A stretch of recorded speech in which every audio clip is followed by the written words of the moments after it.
शेतकरी बंधूंनो, उन्हाळ्याचा हंगाम सुरू होतोय आणि या उन्हाळ्याच्या हंगामामध्ये जर तुम्हाला कलिंगड पिकाची लागवड करायची असेल तर जवळपास 5 ते 6 किलो पर्यंतचं भरणारं हे कलिंगडाचं फळ आहे. याचं नाव आहे आर्डोर सीड्सचं विराट कलिंगड.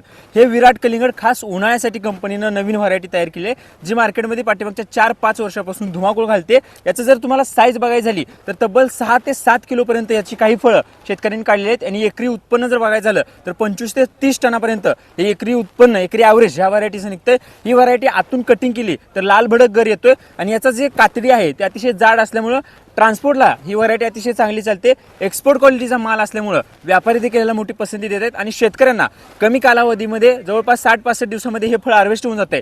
एवढ्या कमी कालावधीमध्ये शेतकऱ्यांना चांगलं उत्पन्न मिळतंय. त्यामुळे लक्षात ठेवा, तुम्हाला जर कलिंगड पिकाची लागवड करायची असेल तर आर्डोर सीडचा विराट हा तुमच्यासाठी एकमेव दर्जेदार वाण आहे. आणि जर तुम्हाला थंडी पिकामध्ये जर तुम्हाला थंडीच्या हंगामामध्ये कलिंगडाची लागवड करायची असेल तर आर्डोर सीडचाच विजय हा वाण आहे. याची देखील साईज जवळपास 6 किलो पर्यंत जाते आणि हा तुम्ही थंडी आणि पावसाळ्या दोन्ही ऋतूमध्ये याची लागवड करू शकता. याची देखील तुम्हाला कटिंग अतिशय लाल प्रकारे येते आणि हा माल देखील एक्सपोर्ट क्वालिटीला चालतो. दोन्ही वाण हे आर्डोर सीडचे दर्जेदार आहेत. तर लक्षात ठेवा, थंडीसाठी विजय आणि उन्हाळ्यासाठी विराट. जर तुम्हाला ह्या संदर्भात काही माहिती लागली तर आमचा नंबर आहे 9545097999. या नंबरवरती तुम्ही एक मिस कॉल द्या आणि या संदर्भात अधिक माहिती जाणून घ्या. धन्यवाद.